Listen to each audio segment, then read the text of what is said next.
ভাই পয়সা খরচা করে সিনেমায় গিয়ে যদি আমি বস্তি দেখি, কষ্ট দেখি, মানে থলে হাতে করে বাজার করা দেখি, চশমা পরে কেরানির কলম পেশা দেখি, ও লোকের ভাল লাগবে না ভাই, সোজা হিসাব।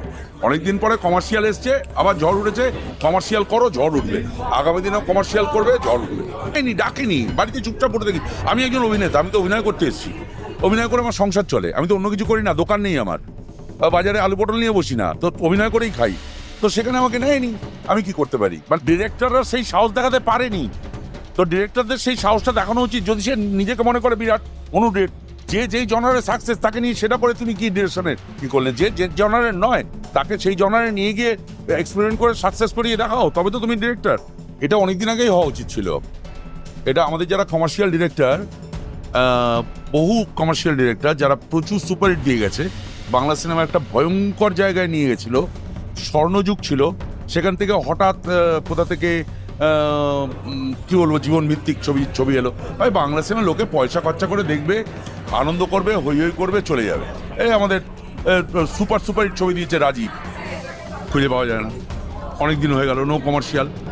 আচ্ছা, তারপরে কি বলবো, পুরনো ডিরেক্টর যারা প্রচুর, করুণা চক্রবর্তী থেকে শুরু করে, স্বপন সাহা থেকে শুরু করে, আজকে প্রচুর সুপারহিট যারা ডিরেক্টর, যারা কমার্শিয়াল ছবিতে ঝড় তুলে দিয়ে গেছে, এবং বাংলা সিনেমা প্রত্যেকটা হল 6 সপ্তাহ 7 সপ্তাহ 8 সপ্তাহ নামতো না, সেই সমস্ত সিনেমাগুলো চলে গিয়ে জীবনভিত্তিক ছবি এলো, দিন আনি দিন খায়ের মতো হয়ে গেল। আজকে যেটা রোজগার করব সেইটা আজকে খাবো, কালকে কি রোজগার করবো ঠিক নেই। মানে সিনেমা এলো, 3 দিন পরে একটাও হলে লোক নেই, 4জন 5জন। ভাই পয়সা খরচা করে সিনেমায় গিয়ে যদি আমি বস্তি দেখি, কষ্ট দেখি, মানে থলে হাতে করে বাজার করা দেখি, চশমা পরে কেরানির কলম পেশা দেখি, ও লোকের ভাল লাগবে না ভাই, সোজা হিসাব। অনেকদিন পরে কমার্শিয়াল এসছে, আবার ঝড় উঠেছে, কমার্শিয়াল করো ঝড় উঠবে, আগামী দিনেও কমার্শিয়াল করবে ঝড় উঠবে।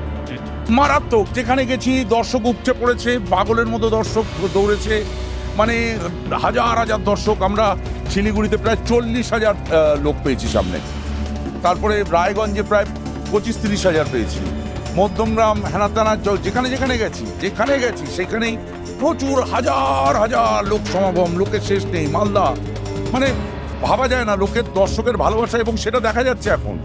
সেটা সারা পশ্চিমবাংলায় এমন কোনো লোক নেই যে এই সিনেমাটা দেখবে না।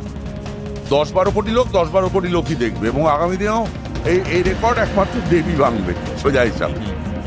এটা করা উচিত না, এগুলো বেকার। মানে এগুলো হচ্ছে হিংসা থেকে হয়, কিছুটা যন্ত্রণা থেকে হয়, না পাওয়ার যন্ত্রণা থেকে হয়, হিংসা থেকে হয়। এটা নিয়ে কিছু বলার নেই, হতেই থাকবে। রামায়ণ মহাভারতের যুগেও হয়েছে তার মতো করে, এখনকার যুগে এখনকার মতো করে হচ্ছে। আমি যে জনারটায় প্রথম থেকে হয়তো আমি কমার্শিয়াল ছবিতে ভিলেনে সাকসেস হয়েছি, তো তার মানে এই নয় যে আমি অন্য কোনো চরিত্রে হতে পারবো না। তো আমাকে কি সেটা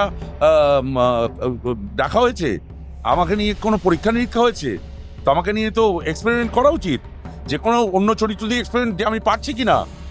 সেক্ষেত্রে ফ্লোরেই যদি দেখা যায় আমি পারবো না, তাহলে ফ্লোরেই বলবে ভাই তোমাকে দিয়ে হচ্ছে না, আজকে শুটিংটা বন্ধ থাকলো, আমরা অন্য ক্যারেক্টার নেবো, হতেই পারে।